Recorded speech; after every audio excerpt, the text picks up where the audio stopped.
Welcome back to Is It Canon? My name is Diane. This is Tom, and we have a new guest. We have Chris Fason. Did I say your last name correct? That is correct. Awesome. I've heard Fason, I've heard Fason, so we definitely want to confirm. But I believe it's got like Italian and French background, so it's really like Fason. But we're in America, and we don't. Yeah, I'm not going to say that. But can you tell us what's your role within the VeeFriends Comics team? I am a comics illustrator primarily, but I've also done plenty of other things for like the Topps Chrome and stickers and apparel, and I'm sort of an all access illustrator for VeeFriends. Whatever they want me to do, if they give me the time to do it, I'll get it done. Did you have a favorite project so far you got to work on, like something that was new for you that you haven't done before? I don't know about anything new, but I've done all the things that I've kind of wanted to do. Like as I was growing up and learning as an artist, like I'd like to do this as an artist. I got to make comic strips. I make comic books. I did an animatic for an animation thing that from last year. I can't remember exactly what it was. So I'm doing all the fun things. Like I studied animation in college.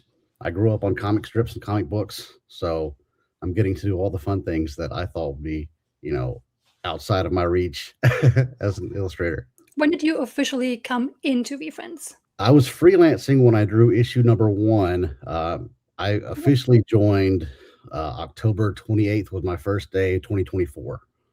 So I've been there a little over a year officially, right about 2 years unofficially, as far as like doing the freelance stuff, because I worked on the book, and then maybe only for a week or two I didn't have anything, and then I did a bunch of stuff for the Topps Chrome manga series, the first one we did.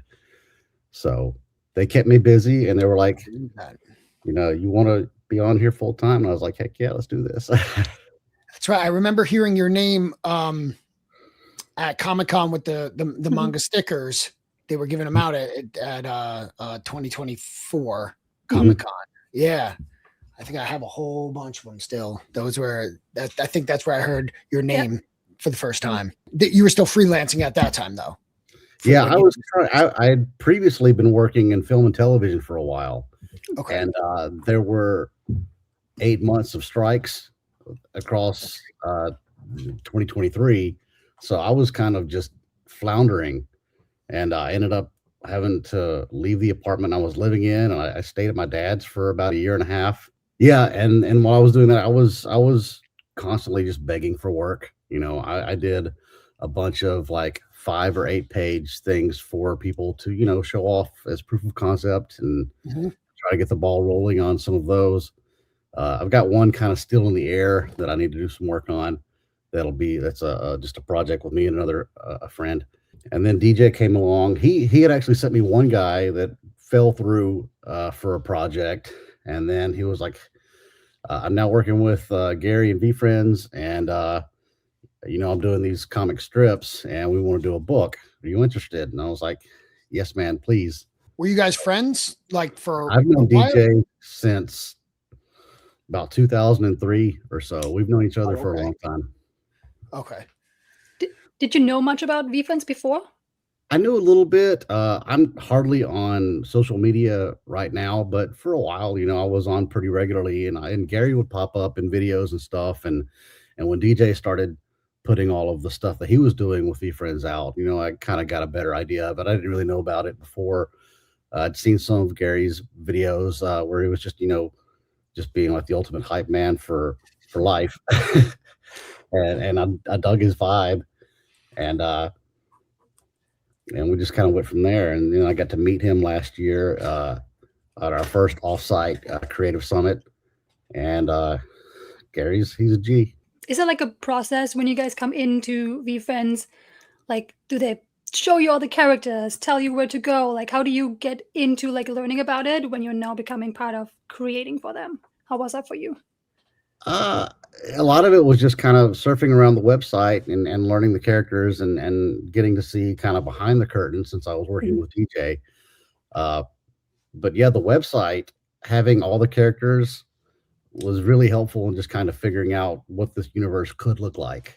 Because so far there's really only characters. There's not a world built out for it. You guys are really, especially with you being the first comic and the first comic too, it's like you starting this whole thing out. Like there's nothing really but the names, and like Gary has the stories in his head, but especially for you guys, it's like, where do I even start? That's exactly what it's like. Like Gary has like you sit down with Gary for like a 5-hour period of time, and he will give you, you know, a dozen stories. Like over the period of one of our creative summits, we'll put together like a good 20 solid ideas for books, and that's an awful lot. It's probably overwhelming, yeah. But I feel like Gary just walks around with so much in his head, and he's, you know, he doesn't have the time or you know the wherewithal to turn it into something. But like DJ's like the great interpreter. He takes it and then like with you all you guys just create, and it's just like it comes to life. It's just so cool. We always, Ann and I always talk like God to be a fly on the wall at one of the summits just to kind of get what the feeling is, because they sound like a blast. They are a blast. It's all like sitting under the learning tree, and because Gary's been doing this for a long time, you know, his thing, and just being able to kind of tap into his creativity and all the ideas that he has meshed with like all the ideas that we have as professional creatives as well. You know, we get a lot of you know, he's very good at listening to us and letting us, you know, go on about our ideas, and we have plenty of our own. And but you know, Gary gets the final say. They're his stuff, and they're his, you know, his property, and we want to make his vision come to life in the best way that we can through our abilities. When you started on the first comic, did you have any idea it would grow into what it is right now? I had no idea. I thought it was probably a nice one-off thing that I was going to get to do, but you never know. We didn't.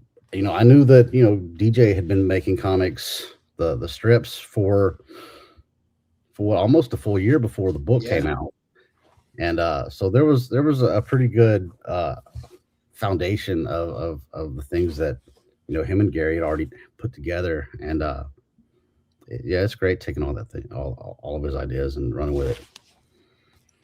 Did you know when you were given, I guess, the assignment, for lack of a better word, of issue 1, like J. Scott Campbell's the cover, and like, did you know that? Because that's like I thought that, or I don't know if I knew it like day one, but we knew it pretty early, and that was dope. That was crazy. Yeah, I mean, if you're a long-term comic fan, so just real quick, like I've been reading comics for a long time, big comic fan, and Anne is kind of newer to reading comics, basically with VeeFriends. So, you know, we thought that that's why we wanted to start this. We would have the two different perspectives and all of that. So if you were a long-time comic book reader, getting a comic book with J. Scott Campbell as the cover, it's got to be just like a surreal moment because he's such a big name in the industry. Yeah, I mean, Danger Girl was one of my favorite books, like when I was in college, you know, and so it was pretty cool.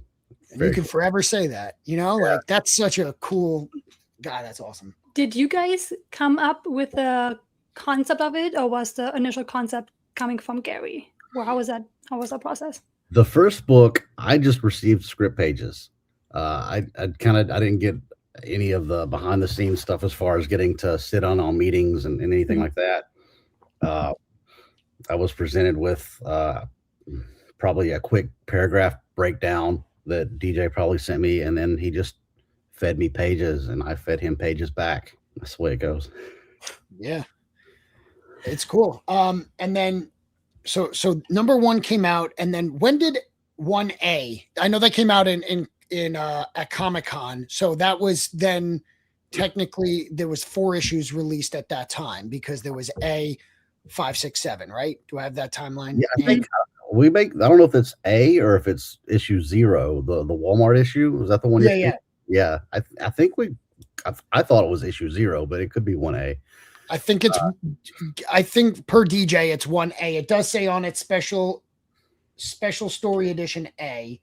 Yeah, there's actually more to that book initially. I've got about 8 more pages that I've drawn and inked that are ready to go towards wherever we take off from where that one ended. So it was going to be a little bit of a bigger book, but I think time was just, sure. We just were short on time. This opportunity with Walmart came along, and we're like, boom, there it is. Let's make it happen. You did talk a little bit about that. You guys kind of just read issue A, not really knowing where it would go, and then it was used later. Like it was put to the side for a while, not knowing where it would go. Yeah, we had started. It was going to be. I think it was going to be its own book. I think one of our spinoffs, because we're going to start introducing some spinoffs from the books we've done, where they can have just longer story arcs on focused on one or two or however many characters happen to be in the book. If I remember DJ's story, is that one, and then you came up the concept of 1A, and like you said, there's extra pages there. I actually but did it that was one. shelved for a while, and then the other books were the focus. Yeah, I drew issue 1, and then DJ did 2, and I drew issue 3, which I think is a mini, and then I think I drew that one afterwards, or I may have even drawn it after I drew Monster. It came along later, and there's some those extra pages I hope see the light of day, because there's some fun stuff in there that I really enjoyed drawing. Well, I'll tell you, we kind of, in the previous episode, we had said, between the two, we wanted to just say, what are our 3 favorite? Oh, it was in our year-end recap. And I put I cheated and said 1 and 1A as in my top 3, because I loved the connective tissue. I love the dimensions, and like really just the launch of the whole universe. But, just the whole introduction of V-Land and the traveling of there. And I just really loved it. Obviously the art, storytelling, but just the launch of the universe. So I would really hope that there's a 1B, you know what I mean? And more can come of it. Going. Yeah, I feel pretty confident saying that, even though it hasn't been, anything's been written or we've talked about that. I know DJ and Jim and Gary are having like a little summit like this past weekend. Mm-hmm. So I imagine tomorrow or this week, the team will get some information about where we're headed with some things. But it's always exciting. Good. I just have to stop for a second, because this actually got delivered today. So I just want to, the 9.8 with the auto. And the signature. I wish I'd snagged one. Look at that. Chris Fason authenticated autograph 9.8. Nice. So very excited about that. I have a more from that submission that could be relevant, but I don't want to just sit here and go. For the listeners, I just held up an issue 1A that came back in a 9.8, and Chris signed it at Comic-Con, and so it's in that JSA authentication slab. So quite exciting about it. Yeah, I wish I could have grabbed one in New York. I was sick, like I got there sick, and I lasted on the floor like 2 hours before I had to go back to my hotel. And I wish I could have done more and seen more people and visited and had a better time. Wow, that is a bummer, but there's always this year. That's right. Yeah, you're not going anywhere. No, and I think we have like several shows I think we want to try to get into. So maybe something something I could drive to. Is it more of a plan to have more of a presence at different Comic-Cons? I don't know. I can't speak for like what the team's doing as far as setting up for booths and things like that, but I would love to see like an enormous presence at some shows. Where are you based? I'm in Birmingham, Alabama. Okay. Is that where you're originally from? Yes. Okay. Like we throw a show in like in Atlanta or something. Birmingham's a terrible comic town. It's more of a costume town when it comes to shows. Okay. But we could do a show in Atlanta or something. I'd love to drive over and do something there. Yeah. Well, so then if you're down there, how did you and DJ meet in 2003? Comic book message boards. The old social media. yeah, the early days of message boards. I got you. Yeah, the early 2000s. We were both on Brian Bendis's message board, his World Forums, and I met a lot of people there. And then I met him at my first show as a pro was Mid Ohio Con 2002, I think, something like that. 2002 or 2003. No, 2003. I went to San Diego. So 2002 was like my first show as a pro, and I met DJ at that show in person. That's awesome. I'm glad, and you guys just stayed in touch, I guess, here and there. we hung out at the show, and after like restaurants and stuff, and then as social media came along, found each other on Facebook and Instagram and all that, and I guess that's where everything sits now. I love that. I love that. I love that you brought up that you and DJ met on a Brian Michael Bendis thread, Yeah. because that's Tom's Set me off last. favorite writers. Like, I know his heart rate just like went up a little when you mentioned his name. I love that. So yes, when DJ brought up, Bendis on a different show, I ended up really nerding out and was just sitting there like, what's happening? Who? But so yes, I did perk up a little bit, but he his Daredevil run is one of my favorite. Yes, Daredevil's one of my favorite characters, going back to the 70s stuff. Yeah, just like Tom. I knew I'd like you. See, I got the David Mack Daredevil there. I got so much stuff, but he's my favorite character. Yeah, we throw around, creators we'd like to collaborate with, and Bendis's name has been thrown in there. We got Mac on the Ninja cover, so that was wild. Yeah. I went a little bit nuts privately when I saw that. I mean, like, I'm a fan. I had commissions from David Mack, like the Daredevil there. I had commissions from Jay Lee. So like the announcement of those two being on books for VeeFriends, which has been, such a recent passion of mine, was kind of a crazy worlds collide moment for me. Yeah, I love that we're pulling in, these creators who have been around for a good long while. I've been doing this for a long while too, but they've been doing it successfully. And it's so cool to see people. I would grab a book because it had Mac art on the cover, and now we've got a book with Mac art on the cover. That's pretty cool. I know, it's so cool. I still can't like believe it, and I hear that it's just going to keep going. And I hear he's, I think DJ let it slip, right, that he might be returning for some future work. So yeah, there's been talks and stuff. I don't know what's official, but I would love to see it. So you also did the interiors for 3, right? Which, was a big episode that we did because, we both kind of had an impression when we first read issue 3. And then when we reread it for the episode, we like had a whole new perspective, probably because we had to read through things carefully. It was just me and Ann talking. There was no guest that time. And we just like, man, what a turnaround. And one of the biggest parts of it, at least for me and Ann, was the art. I mean, we talked about the art of it a lot.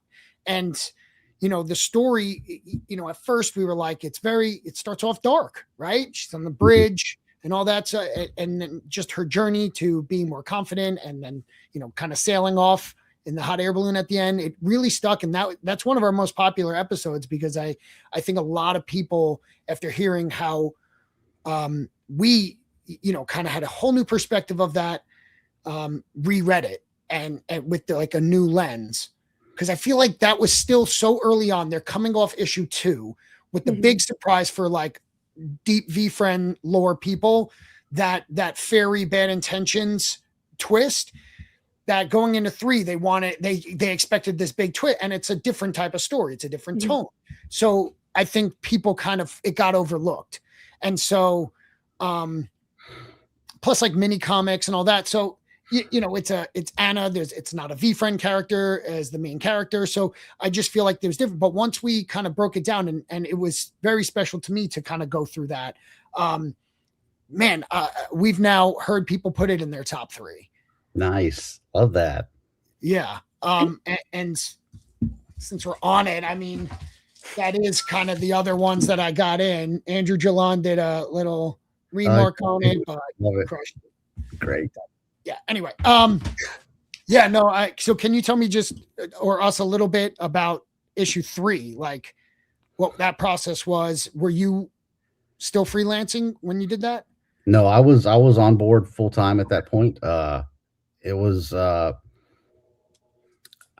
not sure how it was decided who was going to draw what when we started, because it was initially like me, DJ, and Allie, and we've brought Kate in full time now, and Kate was working, I think, Viking at the time, and I kind of was jealous of that because I thought Viking's a cool character, and I had a Viking comic I was going to do back in the day, and it just never materialized.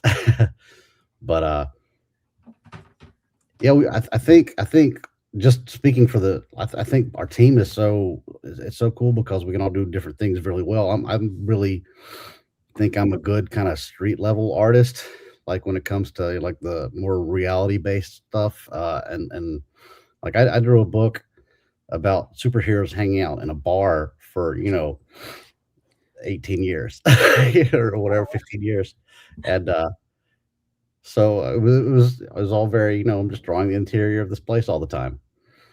So you kind of get good at those type of environments, and I like those type of stories because they feel real. Especially when we get into the deeper emotional stuff.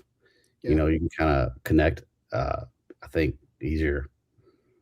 Because we have you on and you did 1A and 3, there's this new theory that came out in like the community that, first of all, did Mikey's dad die in issue A at the end? Because he goes off to V-Land. He does I die, don't even right? know this theory. Yes, he dies in the hospital.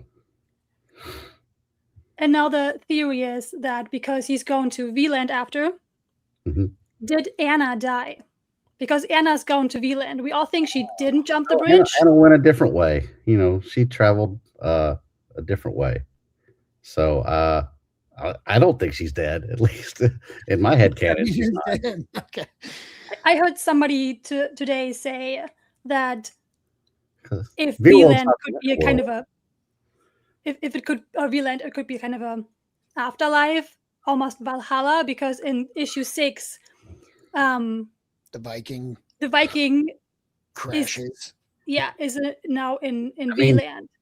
I love that way of thinking, but the way we've always kind of tried to present it is V-World be more of like Narnia or Oz, as in just like a magical other dimensional realm versus the afterlife, which Mhm. we could make some good stories there too. I mean, I didn't hear that, and so that's actually super interesting theory. I God, like that would it. I like be to see people run with it and see what they think. yeah, but that kind of like darkens every story. True. Knowing that everyone you're meeting is dead at this point. I'm so comfortable with embracing the darkness of the stories, though. Oh yeah.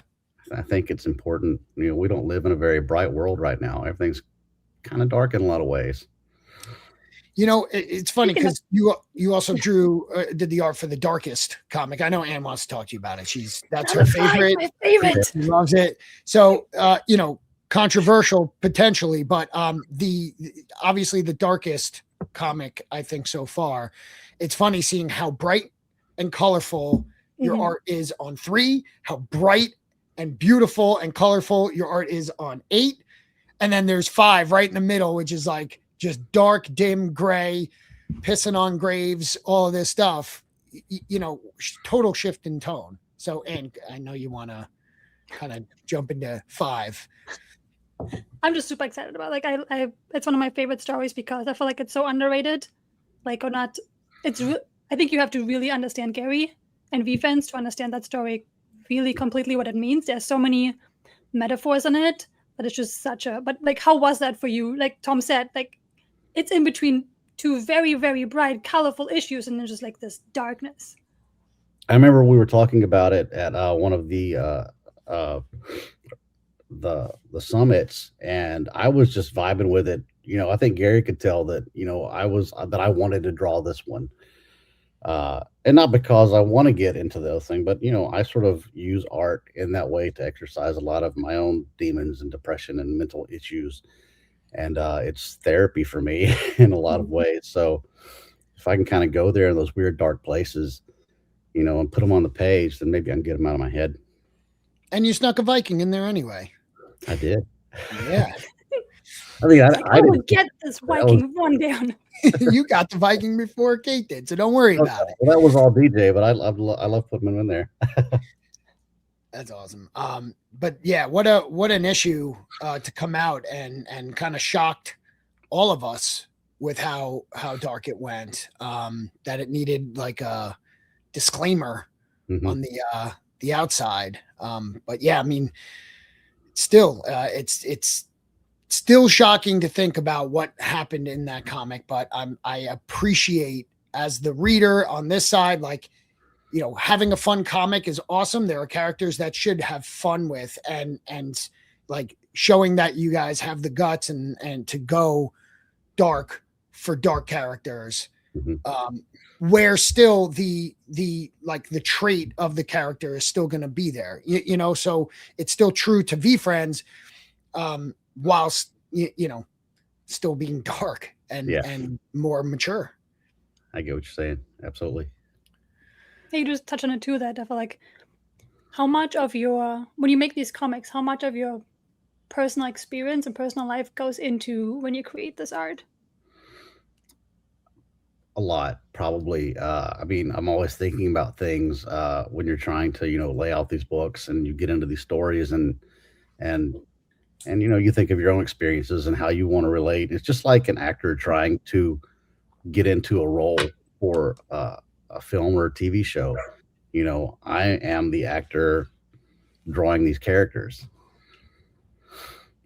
I come from animation. I studied animation in college through a program that Warner Brothers was doing at the time, and that was a big thing. Is like, you know, we all had mirrors, and it was all about doing our own acting to to draw everything. It's very old school Disney style. That's interesting. I never heard that. So was the goal like young Chris wanted to be in animation for like movies and TV? Yeah, young Chris probably wanted to work. Young Chris almost got work at The Simpsons. Oh wow, I had a kid, so that's awesome. It's funny. It's like I'd sent out a bunch of portfolios to a number of studios, and Film Roman had said, "We like your stuff. Send us some more stuff in about 3 months with, you know, XYZ in it." And then I had a kid, so I never sent out the second one. It's like that would have been fun, but it would have been a big deal, big move with a new family. It would have been very difficult. Yeah, priorities, and that's a tough, like, that's even tougher than I feel like industry. You know, it's a lot of waiting around and super hyper competitive and all that. But still, you know, but you've also were a big comic fan, I assume, growing up. You had mentioned the 90s, you know, when I was in high school and college was a big time for comics. You know, if you were around at that time, you know, like especially when Image was born and all of that came out of it, it was hot and everybody, you know, was into it, and shops were everywhere. Now I don't really have a local shop. There's a couple around town, but not like there used to be. Not any of the ones that I really liked are still. Well, there's one but it's kind of far away. But yeah.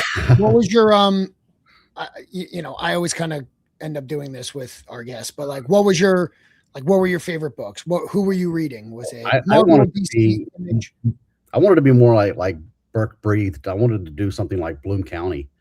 Okay. Because I was really big into the comic strips more than comic books at first, because that's what I had access to. You know, my grandfather got the newspaper every day, so I saw the comic strip every day.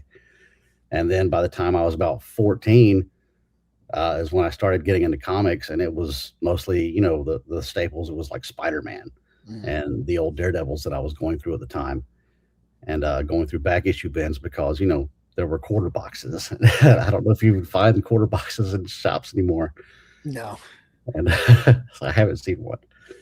But yeah, I was really into comics, and I had, you know, some friends in high school, and we were all into comics, and we tried to make a couple, I think, and then I got into college and was just looking towards an art degree. Didn't really have any ideas yet. And then the animation program came along, and I was like, that's it. That's the thing. And that's what I followed for a while. And then I got to working into a family business for a while. And then I worked into advertising and then film and television finally, about 2018 or so, I think was the first, 2017, my first credits there. And, but the whole time, starting in 2001, I was making comics independently. And barely breaking even with those. Just we'd print enough, to sell, to pay the printer, and that's about all we ever did. But it's all for the love of the game. I love telling stories. I love drawing, and it's just what I want to do when I grow up, if I ever grow up. It's overrated. Don't grow up. It's a trap. Don't do it. Let's get into issue 8, I would say. Yeah. Another one that we saw in some top 3s. Mm-hmm. So, very excited to get into 8. Another unique one, because a lot of people, so you were able to, like, I don't want to say like full control, but you wrote and did the art, right? No, So I didn't. I made a list of the art. I wouldn't say I wrote much. I went off of what we had talked about over the summits with Gary and what we had on our Miro boards, because DJ did a fantastic job of laying out all the stuff that Gary mentions and putting it into some semblance of order. And I just did the best of what I could recall and tried to. But I'm saying, like, the actual the dialogue. It's you wrote that, right? Oh, yeah, I wrote the dialogue, but there's not much. I'm not a big dialogue guy. I'd rather, if I could draw everything without dialogue, I think I would. Well, that's the unique part of the issue, right? So I don't for a lot, because VeeFriends, there's a lot of VeeFriends fans that VeeFriends comics are their first and only comics that they read. So, having read, what's that? I wonder if anyone thought it was misprinted because it didn't have any words in it.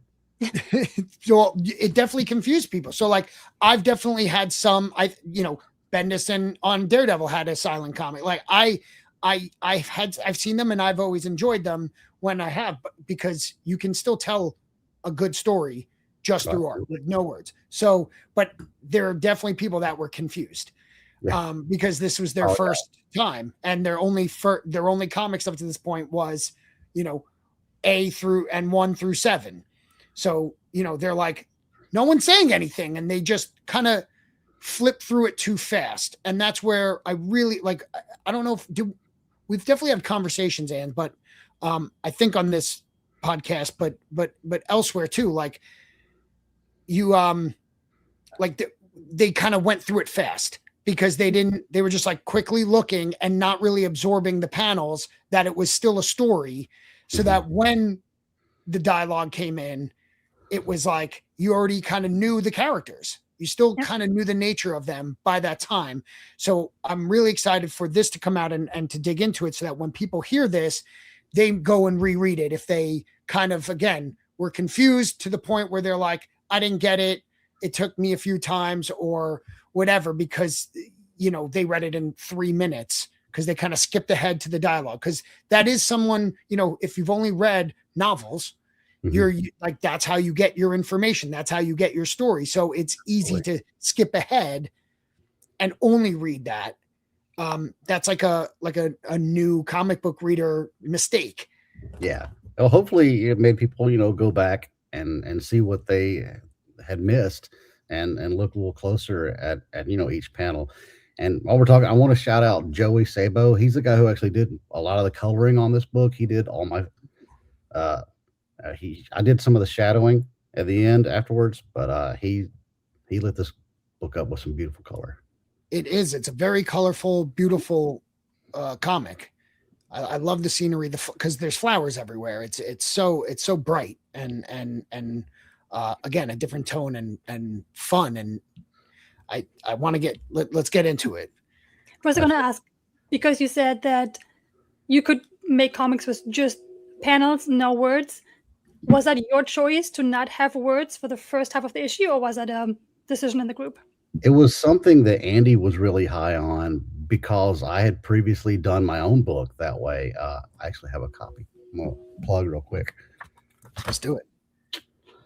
It's what I did yesterday. It's sort of an autobiographical book of me going through some depression. So it's not a fun book to read, but there's no words to read, so you don't have to read it. No, I mean, I really enjoy that type of storytelling. So I am interested in it. So And it's You know, something. I noticed it's so challenging. Also, at least it's a fun challenge. It's like comics are like puzzles anyway, trying to figure out your best shot, best way to tell the story visually. And I like to think I've drawn enough pages to think that I'm pretty decent at being able to leave the dialogue off and have you still have a pretty good idea what's happening. I hope. And something we talk with Jim about too, that it really made people appreciate the art more. Really learn that you have, for comics to really read them, you have to take in the panel, not just what's written. Like, you have to take in the art just as much as what's written. And I feel like this issue really made people go. I think they went through the first half, at least some of it I know, that went back and then really tried to read the panels. And I think some of them for the first time, really learning to appreciate the art is just as important, if sometimes not more, than the text. And I think that issue really just forces them to learn to read comics. That's beautiful. I love that. I love that people are looking at the artwork. Yeah, so that's the conversation I was reflecting. I couldn't remember because it hasn't come out yet. So that episode with Jim comes out this week. And yeah, because he did the cover, we did bring up issue 8.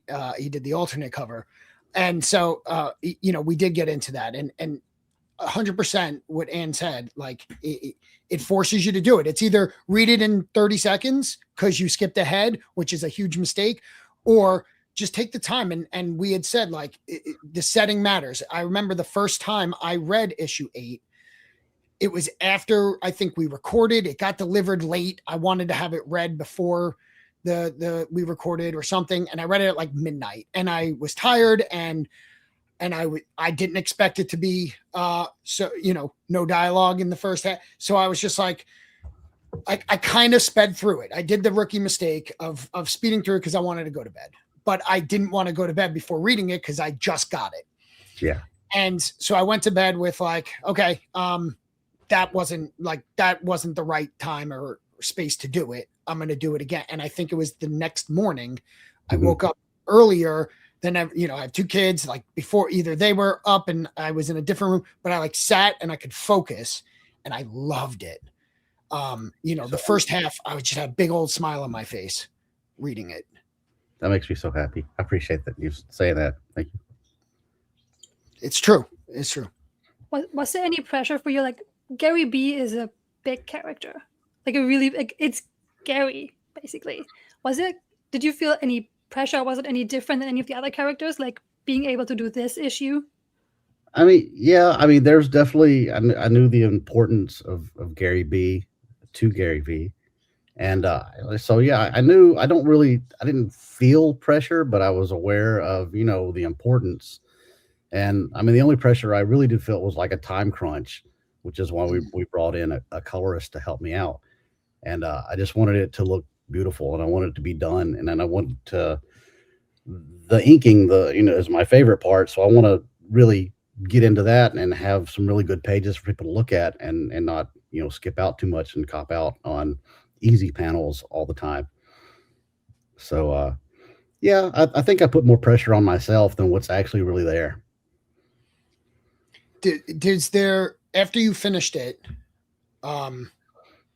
was Gary involved, the real Gary? Was he involved in like throughout the process, or do you just like, here's a draft or something? Like, I would love to know his reaction if you got it after reading it for the first time and the stories and all that, because you did incorporate a lot of what Gary talks about and like a story, which I won't get to. But did you get that reaction? I think I cleared my ideas with DJ, and then he gave me his insight based off of his conversations with Gary. I didn't get to talk to Gary directly a lot, except for at the summits. Sure. Even though I know I could text him at any time if I really wanted to, but I'm just not that kind of guy, I guess. Sure. But yeah, I mean, there was some back and forth for sure, and I think I may have had to change a couple things here and there based off of DJ saying, "Remember Gary said this?" I was like, "Oh yeah." And but there's a lot of trust in our team from Gary that is a huge blessing. I think it's something that I've kind of always had with my creative partners is they've kind of just let me do it without saying you're doing it wrong. And that's been amazing. And so I think him giving us that breathing room to, be artists is pretty beautiful. I was just I was curious. Like, I would love to have known his reaction, like to see, because this is, his character. This is supposed to, it's like personify. It's him personified. He loved it. That's what I'm saying. Well, I feel like if he didn't, he wouldn't approve it, regardless of deadlines and all that. And that's why, and the way that stories like Gary has always said, go hang out with a nursing, at a nursing home and go talk to, older people, your elders, and you can learn so much from them and do all the, and that's that's so incorporated in this issue, right? Mm-hmm. You see Gary B going through his day. He wakes up and he's going out doing his thing, but he's just helping people along his way. He's just an innately good person, whatever. And he's helping, but it's mainly like elderly, it seems. Mm-hmm. And then he's talking to them, and where other bees were pointing and laughing, he's helping that. So, I always remembered him giving that advice of talking to, your elders, because you can learn so much from them. They've lived a whole lifetime. There's wisdom there. So I feel like that was very Gary Vaynerchuk. Yeah. Gary has like an incredible relationship with his parents, so he's very, in his mindset about, taking care of his own old folks and his family, and that, we have to take care of everybody, because, there's too much, there's a lot of distrust and a lot of, this stuff in the real world between, millennials and boomers, or however you want to paint it, the way we like to faction off into groups and attack each other, when we're all here, for whatever the reason may be. We're all here together, and we got to put up with each other. We got to help each other. We got to make sure, my philosophy of just success is about like, I'm not going to do it by making me look good. I'm going to do it by making the person ahead of me look good, push them out, and so I can take their position, whether it's, a social position or a employment position or whatever it is. It's about just using all these soft skills that we know, I think we innately know all what's good and what's wrong. Mm-hmm. And, don't hurt other people, do unto others, all that kind of stuff. And it's, we've kind of got away from that a lot in the real world. And and maybe VeeFriends can help reteach some of that. Well said. I think that's why a lot of us are in VeeFriends, really connect with it, because we see that too. And we hope that maybe we as individuals can't do much, but if we all come together in VeeFriends, we can be a bigger group and make that push. Take together strong. Yep. I get that reference. Anne doesn't. Fine. So I'm here. I'm learning. So this is actually not Gary B's first appearance, right? He made a little cameo in issue 2, so maybe a little pressure off. But I had the numbers. Any significance on the numbers on the B? Gary, clearly, Gary is 5, and then the little B character is 10-3, which is my birthday, 103. 10-3. Okay. Yeah, that's the only significant number. The rest of them, I just random. Yeah, just sort of put something down. Probably some big numbers that were too big to really draw, and then some I just forgot numbers altogether. So maybe they serve a different purpose in the hive. Interesting. Okay, I did see that. That was a question, but there's a 6-7 on there. There is 67. Oh. Was that like a? Okay, that's for my kids. So 6-7, obviously the 5. So 10-3 is for you. Yeah. So you're the observer. You're the one that's seeing all the good deeds and doing that. So I think is that you as a B? I don't know. No, I think I'm more along in the Gary. I would be more along the Gary position in the real world, because that's more my vibe. I've been the watcher though, And I've learned a lot. So we all take on these different positions. Maybe one day you can be Gary B. Yeah. Yeah. I love that. Gary B was doing his thing all day. And again, I had a big smile on my face as I read it, because he's just doing good deeds as he's going about his business, but he's not doing it for influence. He's not trying to inspire anyone. He's just being a good bee, and did inspire just through action, to 10-3, which I was going to call 103, but now I know it's 10-3. And definitely added your birthday into her calendar, by the way. Yeah, I already wrote that down. She has it. Yeah, I'm terrible with it, but she'll be like, by the way, this is of all the VeeFriends birthdays, so you earned it now. Yep, you just got added. So I loved that.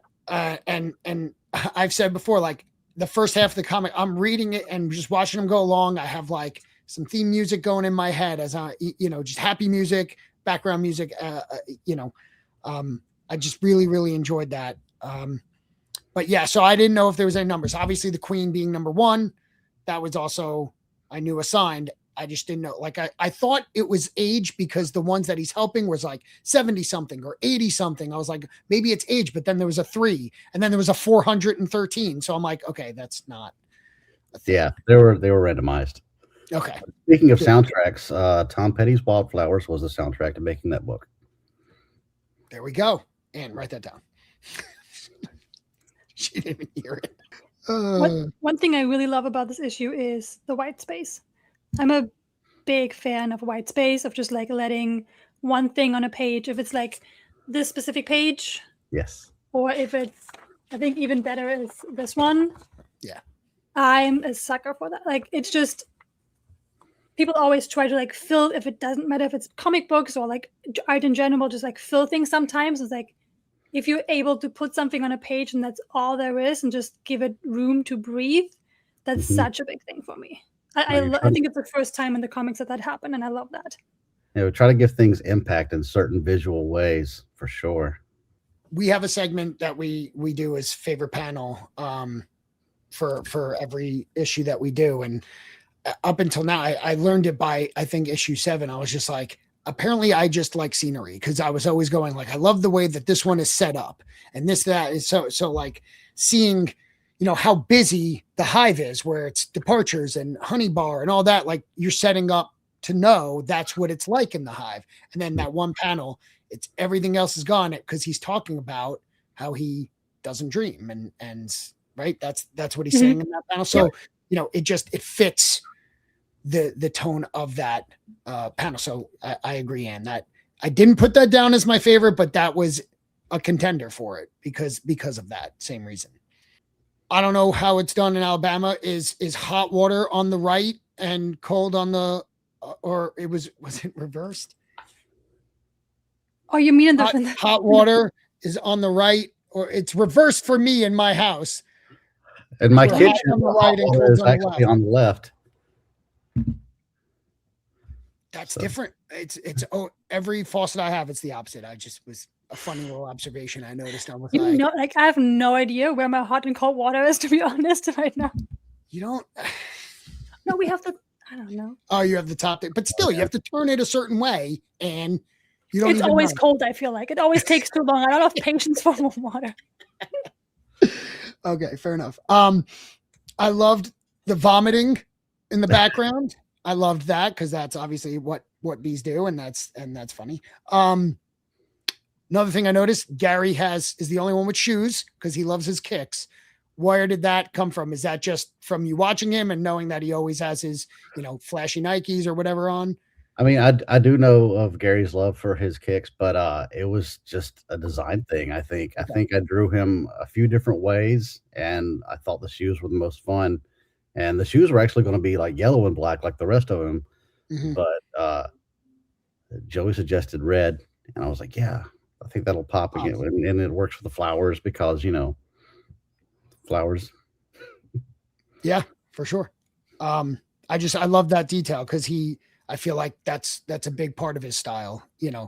I see it, I've seen him wear sneakers. I can't tell you what color shirt or whatever, but like, he's always got his shoe game on Should redesign his shoes for every new story he's in. That way he's got a new pair on every time.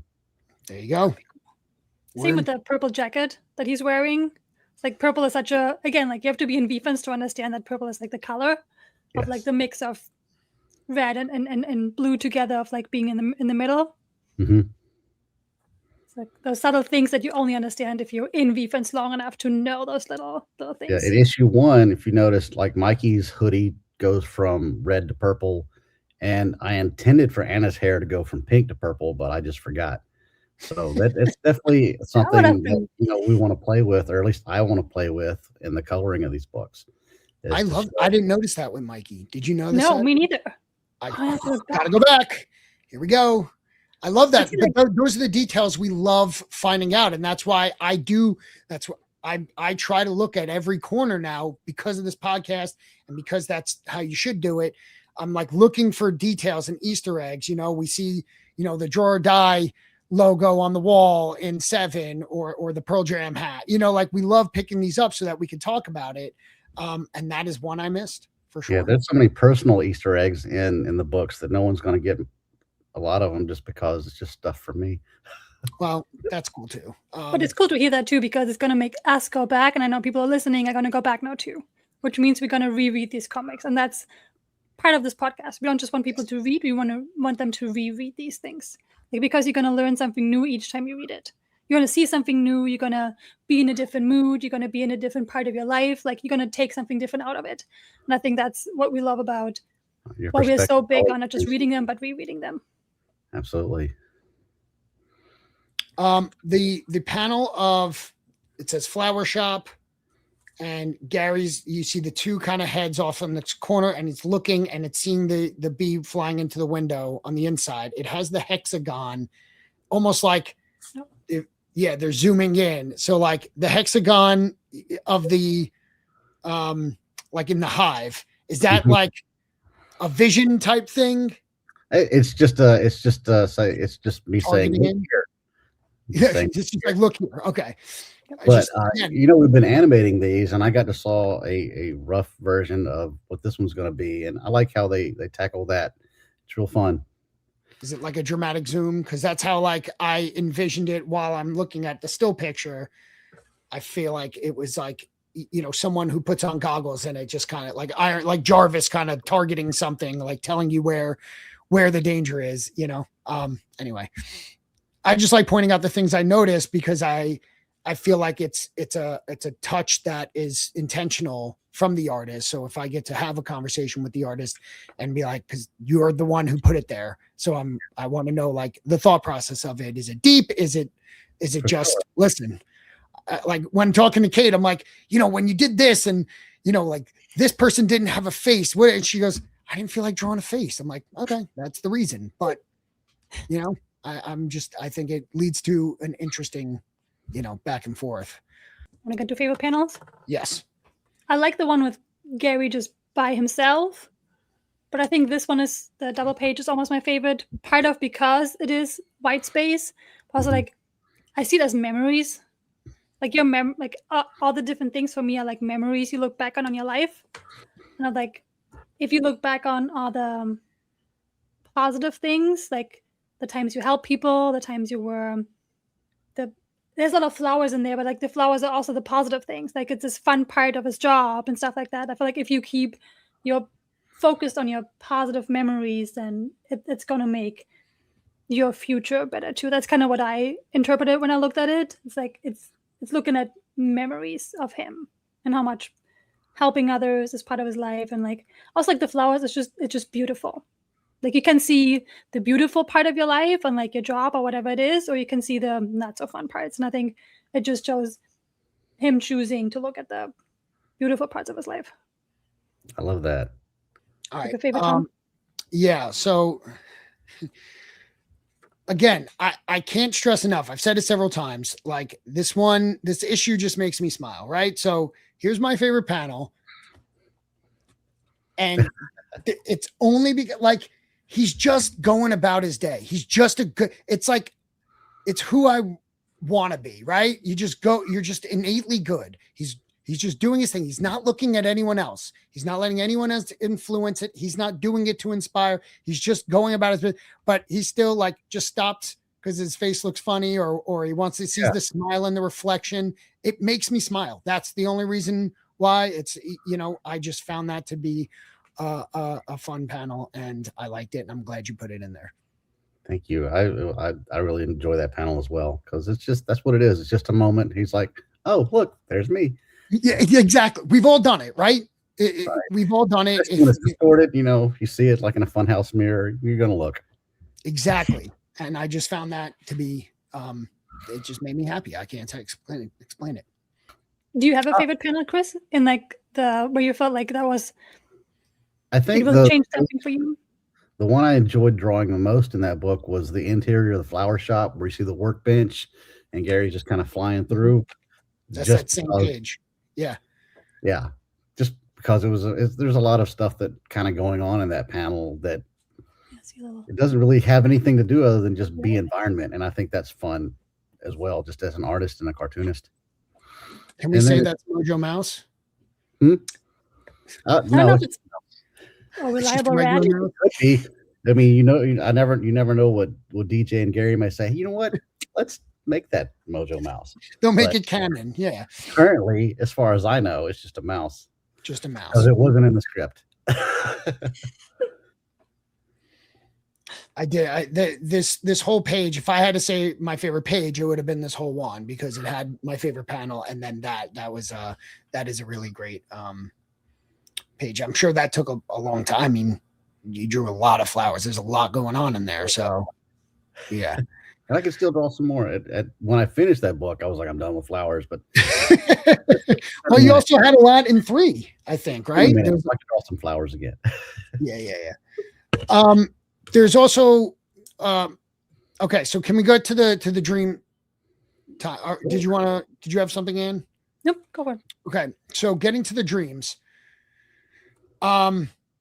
Sometimes I try to pull some questions from VeeFriends community.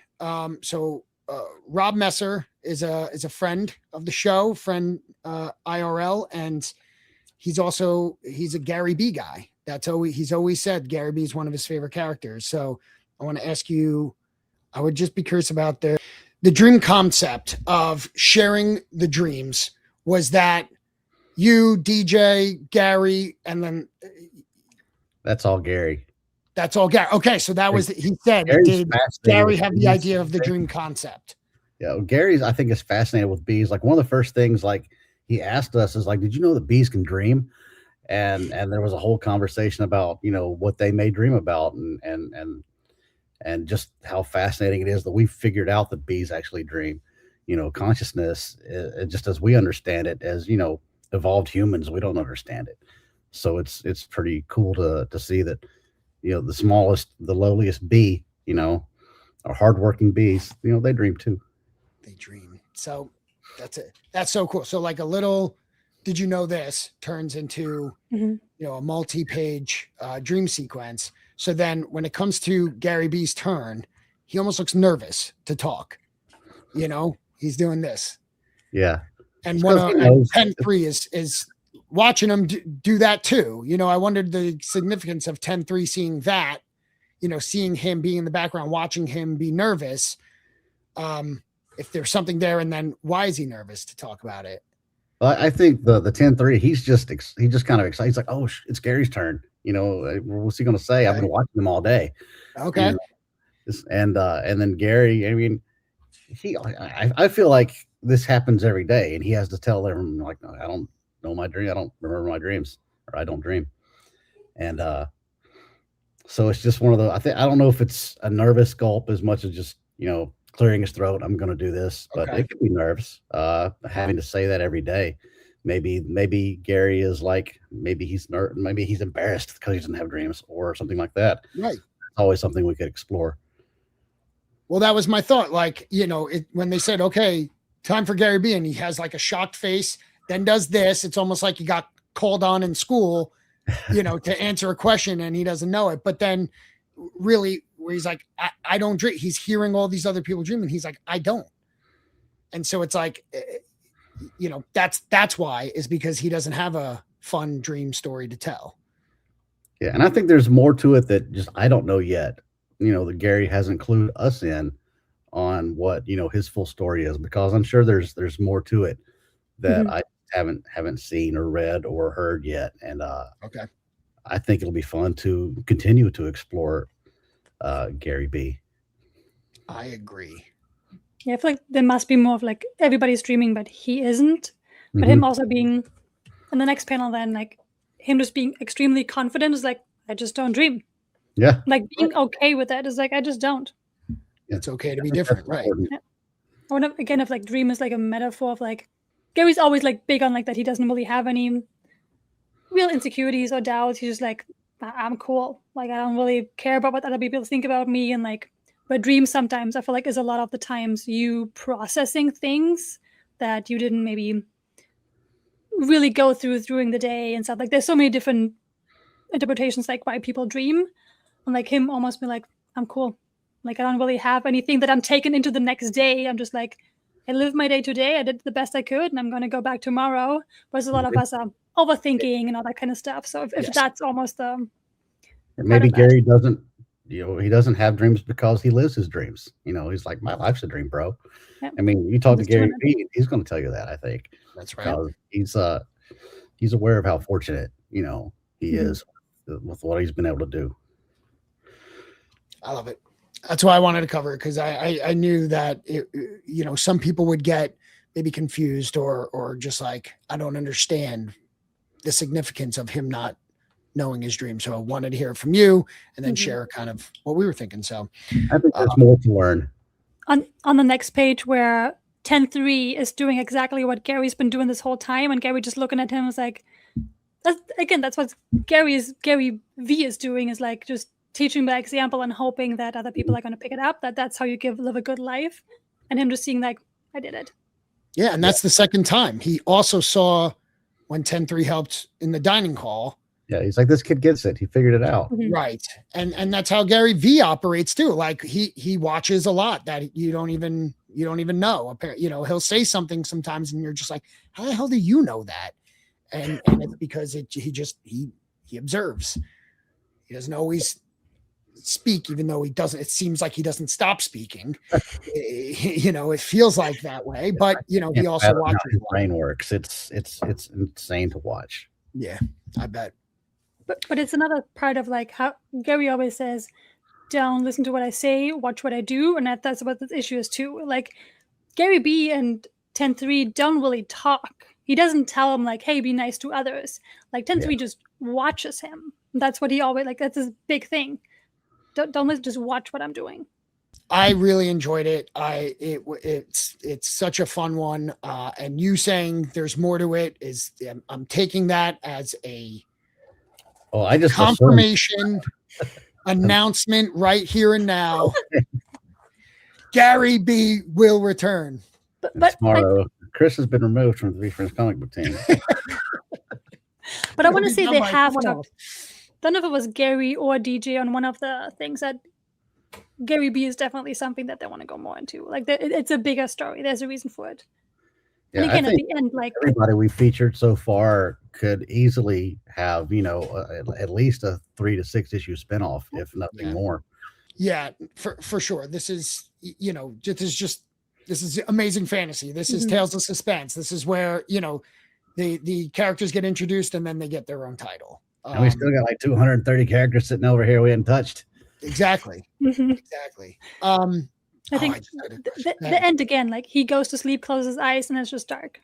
Again, he doesn't have dreams because when you do your best each day, like you just be your best person. It's not about like having the most success per day. It's just like if you do anything you could that day, you were a good person, you worked hard that day, then there's nothing to dream about. You just did it that day, and tomorrow you're gonna do the next. So it's kind of it's like a clear conscious thing. Cool end. Yeah. So one thing that we kind of realized recently on when we recorded a previous episode, like of VeeFriends, when I think of VeeFriends, and I think if you ask most people, even though we know that there are non-animal characters, right? this is to me the first and only VeeFriends animal main character. Yeah, in fact, we were going to put some other characters in there, or the other bee characters, like Honest Honeybee would be in there, and Macro Micro. Hornet. Yeah, we were going to have these guys in there, but then Gary was like, just Gary. I'm like, all right, no worries. I like it because it's like, don't distract from from what we're trying to tell. Right. You know, this isn't a cameo background, but you're not worried too much about other weird character lore. Right. Right. Because you might have a completely different story for Honest Honeybee, but now you're tied to Honest Honeybee being in the same hive as Gary B. True. So, you know, so I get it. And it's just like, you know, cameo for cameo's sake. Yeah. As a little Easter egg, they're fun. But if you can, you know, it's a distraction almost sometimes. So we wanted to make sense as much as possible, I believe, too. Yeah. You know, and Gary definitely has ideas for all these characters so we have to, you know, sometimes just put some drones in the background. Yeah, substance over fan service, you know? Right. Of all the 5 issues you worked on so far, like 1A, 3, 5, and 8, do you have a favorite so far? Like one just like had the most impact on you or just connected with you the most? Well, really, my favorite is always the one I'm currently working on. That's just the way I've always kind of been. I've always been able to just move on and not dwell on the last book. But I'm really proud of Gary B. Issue 8. I think the 1A is pretty awesome too. I was real excited to do that one, and I think those have some of my better artwork in it. The best artwork is yet to come, so I'm really enjoying what's happening now, and can't wait for y'all to see it. And let's not forget 5, okay? 5 for sure. I mean, I definitely have a spot for Motivated Monster, and I definitely want to be able to draw that way some more with all those deep shadows and the grittiness, and I think I'll get to, for sure.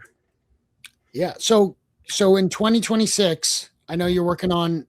I'm assuming what you're going to be involved in, because if we're going to 2 a month, which I think January it's not 2 a month, right? But it might be 2 a month after that, starting in February. I believe so. I believe that. Yeah. So like, I assume you're going to be involved in multiple issues. Yeah, I think the book I'm working on now is going to be issue 16. I'm not sure. I think. Oh, okay. And then I'll have another one, and then I know I've got some more coming later, because I know it's coming. I know it's coming. So you didn't do interiors from 8 to 16, or is there one that you completed already in between and now you're working on? No, there's actually not one in between. Okay. I did a bunch of work for this year's Chrome release, so that kept me busy for a couple months, which I could have done a book in that time, but instead, I drew a couple hundred other things. Oh, I want to know. And I want to know. Well, I'm. You don't have to say anything, but I am assuming that mangas are coming back, and if we're getting new characters, then those new characters need mangas. That's true. That's all. You don't have to confirm or deny, but that's and other things. I won't say what, but it's not just the mangas that I've done. We're both so excited for. We're so bad at like containing when like Jim Rugg was here. He was like, I just got one of the coolest things ever, but I can't show you. And we're like, why did you bring it up then? Yeah, I try to downplay as much as possible, but I definitely have some fun things, on my plate coming up, and it's all been great. So, I mean, I get to draw every day for my job. That's what 8-year-old Chris always wanted to do. There you go. Well, we're so happy that you're here with VeeFriends. We're happy. And like I said, I think before the episode we started recording, we're fans, we're now fans of yours because we've read 5 of your comics and we like them all very, very much. We've seen every single one of your issues in someone's top 3 of VeeFriends so far. So I think that says something. Yeah, I think I was pretty fortunate being able to do as many books for the first year of VeeFriends Comics as I was. I just hope to get to do a whole bunch more. Well, us as well. Us as Yeah. well. So thank you again so much. No, thank you guys. This was fun. I don't get to talk to adults very often. I wouldn't call us adults, but thank you. You know, Well, you're not going 6'7" the whole time, so there's that. That was last year. Tom did. I did not. I just He did it once on the stream, and I clipped it and made a GIF out of I it. made like a GIF out of it. Like, listen, if you're friends with me, that's your own fault. yeah. That's what it gets from it. Yeah. So one now I'm question. super hyper self-conscious about my hands while I'm talking to someone because Does it she'll again. take something like And if this he and thinks clip I'm not it. using it, Right. It's hard. I talk with my hands a lot too, and especially if I'm trying to describe something, I'm like, look over at this, and you're like, Right. you can't see that. Yep. And I'll clip it. She does. did you get to pick any of the characters, or is it more like, okay, who is available right now? Because there's so many books now coming out. I think like at the summits, we kind of got to say, oh, I think I'm really interested in doing like this one or these guys. I think it's kind of almost tailored to the artist to know what our strengths are, and if we can tell the right kind of story, with these characters and that person's style or my style. Or I love the flexibility of that, of just like Yeah. of them also getting to know you guys more, of like what's your certain style or what you're really into, or letting you guys kind of be part of that too, because it's going to have a different impact of how the comic comes out, how interested you are like in a character and a topic, or like what your art style is, which is super I cool. think that really comes through, especially like just some stuff I've seen from from the rest of the team, and just knowing that yep, they nailed that, they got the right person. It's like I wouldn't have done as well as they did, or what have you. Do you have I'm a catfish guy. Like I like the compassionate catfish. That's my character. Ann's is the raccoon. Like, do you have a favorite? It changes a lot. I think like Karma Kiwi just visually is one of my favorite because he's just this big purple blob. Yeah. With the beak. Like a puff. Yeah. Flex and Fox was the first one I ever drew, so I kind of have sort of a little bit of an affinity for him. Mhm. So I loved Flex and Fox in issue 1, and he's funny. Like I like him in those issues. So that's a good one. Let's go. Yeah, when I took the which VeeFriend are you quiz, I think I got like Peaceful Pelican, which I think is cool, but I'm like, a pelican. I mean, I wanted the Viking. I took that quiz a couple times, so until I got my character. I took it once. I got the catfish. catfish, and I was like, "This is rigged." I like catfish. Catfish is one of those. The fish in general are hard to pose because you got all these different cards and all these different fish. I'm like, you can only do so many cool fish poses. I mean, I can. Other artists can do so much better. Fish are difficult. They're one of the ones that's difficult to draw. You know what's really easy to draw? Raccoons. Just putting it out there. Respect is so underrated. I drew raccoon for last year's Valentine's cards. We need to think about doing some of those this year too. I saw that one. Because he was respectful. He's a good day. Chris, thank you so much for joining us tonight. This was a lot of fun, and it was great to just have a conversation about your art and your issues, and especially issue 8. Yeah, man, we'll do it again next time, or just whenever you guys want to give me a call. Yeah, I'll sit and talk.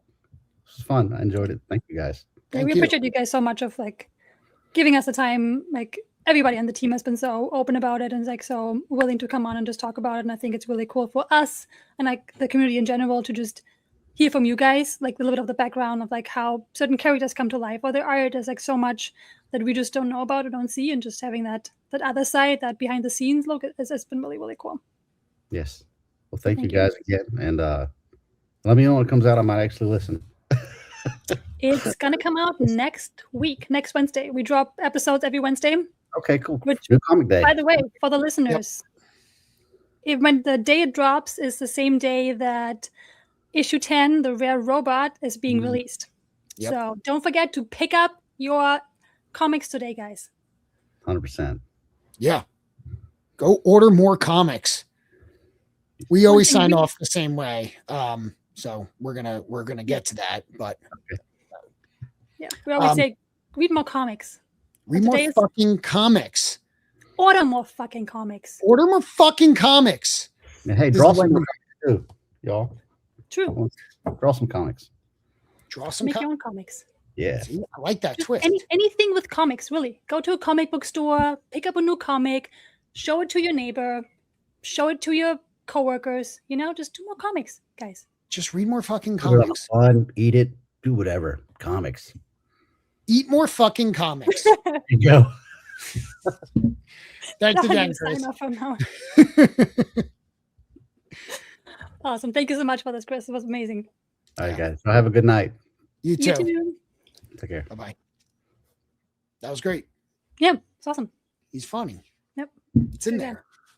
I always love that when we stop the episode, they're always like, "Do you want me to come back?" It's like, yeah. Yeah. Issue 16. Which is crazy that he's not like 8 issues in between, if not.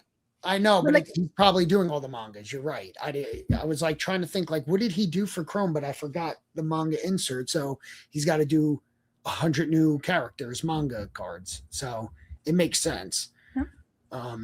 But he just confirmed the mangas. I mean, we kind of knew, but We knew because they have to have it because it was for every. It was the insert for every. So I think we knew that was going to be a thing. I think that's even been confirmed. it's always. But he said there's other stuff too. I'm wondering if he has like sketch inserts or sketch cards rather, and if he had, or if there's like a comic card in there too. I don't know if he did anything for the spec stickers. I really hope there's like comic inserts. Like it would be dumb not to. Like they're so into like making the comics now.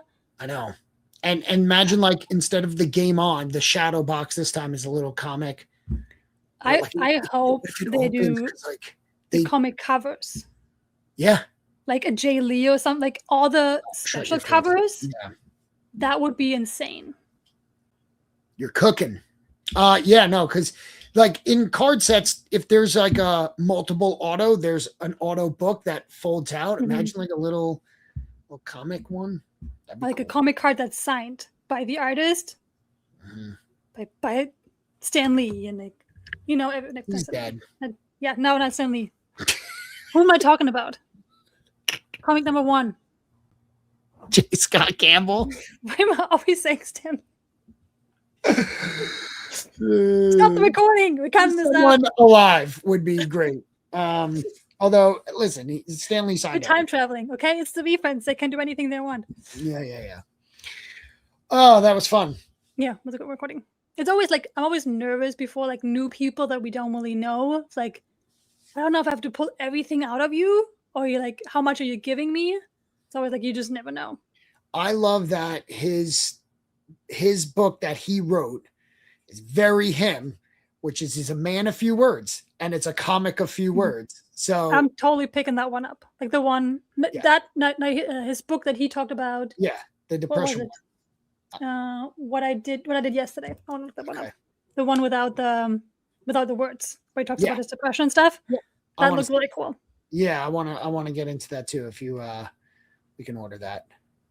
But it was interesting too that he said like Andy was the one really liking that. and know. he was, it's like, which also makes sense. Andy's also a person of like few words. That's Like true. Gary is not. He's the opposite. Yeah. So like in so many ways, Gary B is like Gary V, but in so many ways it's not. Mhm. He is if he got asked about his dreams, even if he doesn't have dreams, he's still going to make a fucking keynote out of that Oh yeah. spotlight. You know what I mean?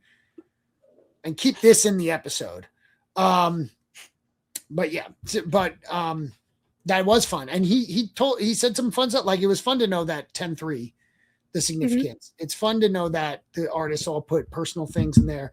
He said, when I said Anne wasn't listening, he said that he listened to Tom Petty, something Wallflower. I don't know music, but he goes, that was the soundtrack while I was doing this. You didn't have to call me out for the Brian Bendis thing. Yes, I had to. I perked up because it was like, go on. One day we will have him on here. It's one of the goals. It's Stop. happening. I just want him on a VeeFriends Comic. He's not going to come on here, but listen, we'll ask. We're going to keep this in and then, even if it's in 10 years, one day, it's one of the goals, period. You got to have goals in life. I have goals. Do you not think I have goals? No, for the podcast. Well, I have goals. I still have them. I just didn't share them. With me. You're not sharing your podcast? I'm not sharing my goals with you. No. You haven't earned that yet. It might be helpful. We've talked about goals more on our year-end recap. More True. guests. I would love to get, where's David Mack? You know what I mean? Get the fuck back to us. David! He's been super busy. He was on the red carpet and stuff. There's he's working on a movie or show or something about Daredevil. I mean, he's a celebrity and all this stuff. You think you're better than us, David Matt? You are. Got that part out. Keep it. He's not going to hear it. Oh man. Yeah, no. So that's it's fun. I can't wait. So this one will drop on, would you say, what's the date? The 20 something? 28th. But it's also AJ's birthday. And I heard Tyler's mom's birthday. See, I pay attention. Who the fuck? They said that on a live. I was like, oh, that's crazy. AJ and Tyler's mom? That's what Tyler said. Listen, I remember the weird stuff. Don't ask me what I ate for breakfast. Totally unimportant. But I remember, Okay. Whatever. So then we'll be caught up and then we could be topical. Can't wait. You might not like it. Short editing ramp up. So we now need to record every Monday. Yep. Technically we could One skip more week. next week. Yeah. And then we could, if we But wanted we to. shouldn't. We can, unless we get another dual episode, because that's what really set us really ahead. Whatever. Cool. Anything else? Comic 10 coming out. I'm excited about that one. Especially dual covers. Dual special covers. So does that mean there's 3 covers or both? There's only the 2. There's 3 covers. There's 3 covers and they split Todd's into 2. So, and I think he was supposed to have a happy one and a sad or a mean one. Yeah, right? but I think usually the cover B is like 3,000 ones of the 10,000 or something, or 15,000, whatever it is. 2,000. 2,000, and they split that in half. So if it's 2,000, 1,000 is 1, and so it's not like he gets more. He gets the same amount as he would have with cover B, but they split it up. So it's even rarer to get either. So now we got to collect 3 covers on top of the paralleled covers. Oh, that's fun. That's exciting, actually. That's going to be a fun chase. Mm-hmm. Plus, really character. It looks really cool too, like the positive and negative version of it. It's like gets me even more excited for the comic. Like, why is that? Why does he have 2 sides? Like, it's just, I'm excited for that one. I'm sure it's got to be about like AI, right? Good side, bad side of it. Could be. Technology in general has always been like anytime there was technology, people were like, didn't like it. Very excited. I'll order a whole bunch, rip a whole bunch. It'll be great. It's all DJ. It's written by DJ. It's like drawn by DJ. Like it's DJ full on issue. Which he did the interiors the first time he's done interiors since issue 2, which is his only interiors. Mm-hmm. So he wrote and did and then he has his own cover, the regular cover that'll have all the different things. So that's great. That's exciting. Another huge character coming out. And then we know nothing about 11 yet. We do. We know about 11. Obviously, we know about 11. I have it on my ceiling. I know what's about 11. Why don't you tell everyone what's about 11 about? No, I have to check which one is which. Oh, Minakawa, those leaked ones. Like, Yeah, 11 is the Astro and 12. oh is yeah, the the Alien, Astro and Alien. So most of the covers had the Astro on it, and one had the Alien. So I think mostly Astro with Alien together. Okay. And then 12 was Minakawa. Mhm. Interesting. Did you see there Which was a would both come bounty? out in February. That's awesome. What'd you I say? love that.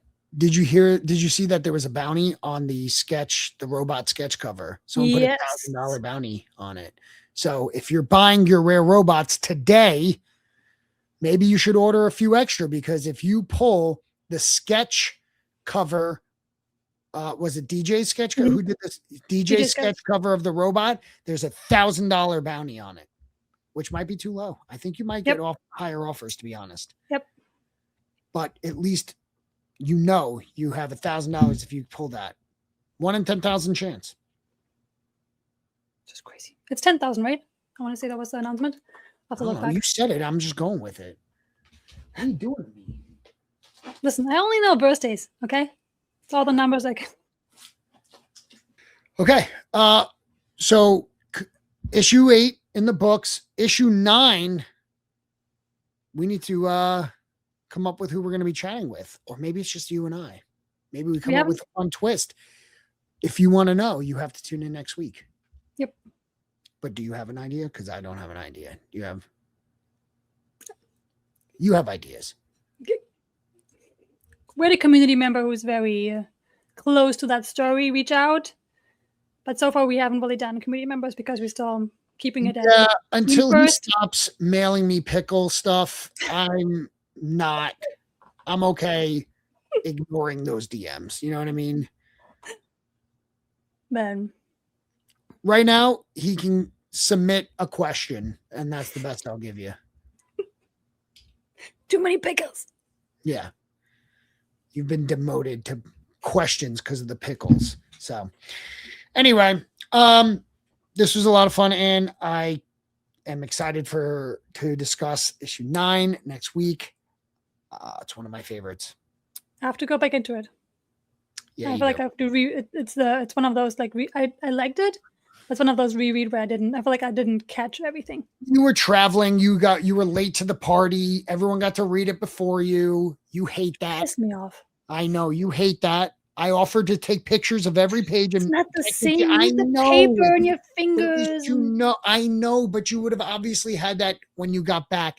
You still would have gotten the story. Like, just how good of a friend am I to offer that? Just saying. And then, so you got back from that jet lagged, whatever, and you read it. That is not, we've gone over this. That is not how you read. Nope. You got to be engaged. They have to get down on one knee and propose. And you need to be engaged in that comic. Cut that out, please. Cut that out. That was like, keeping that in. It's not my best. It potentially my worst. You were trying. All it takes is trying. Not everything is a win. You miss 100% of the shots you don't take. There you go. Took a shot and missed. Big ol' miss. Yeah. It has a big ol' miss. And that's where we're keeping it in, guys. You need to learn to just take the chance. Listen, I've done worse. True. I haven't had worse jokes, but I've done worse. So true. I'm okay with it. From us here at Is It Canon, I'm Tom, and that's Ann. That's it Ann. Always is the wrong side. I know. Listen, it's like the faucets being reversed all over again. I didn't even see that, man. How do you not know? Things you pay attention to. It's like, I try to look for everything. I need talking points. You come up with good questions. I got nothing. And so you're like, what were you feeling when you were writing this? And then I'm like, your faucets are backwards. That's going to be the clip. What am I? This is what will sell the show. The whole podcast episode was leading up to this moment. Yeah. But they were backwards. Cold is always on the right. It's like driving when you I can't tell you which pedal you're pushing when. It's just you just do it. You're a menace. You don't know gas is on the right and brake is on the left? That yeah, is, if I have to really think about it, it's just like what you just do. Do you think about driving? You just go in and you do it. you should think while you're driving. I should think a lot during the day in that town. That's how we got here, okay? Okay, fair enough. That's the lesson of today. Don't think, just do. I do not condone the words Anne is saying are a reflection of herself and not me, or is it canon? It's half of Get the Cannon. Too much. Okay. Before I say any other bad jokes, thank you all for listening. Please, as always, drop a comment on the YouTube channel.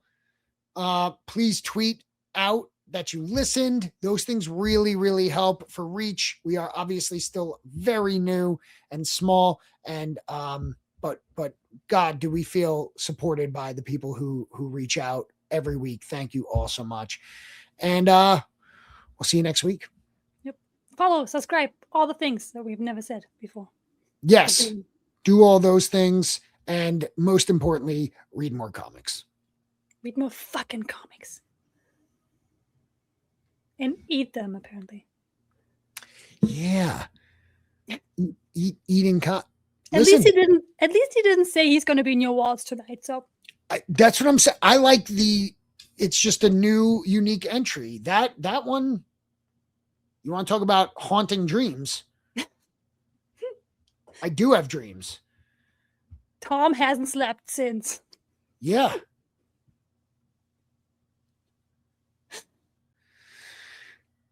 Okay. Officially signing off. Goodbye.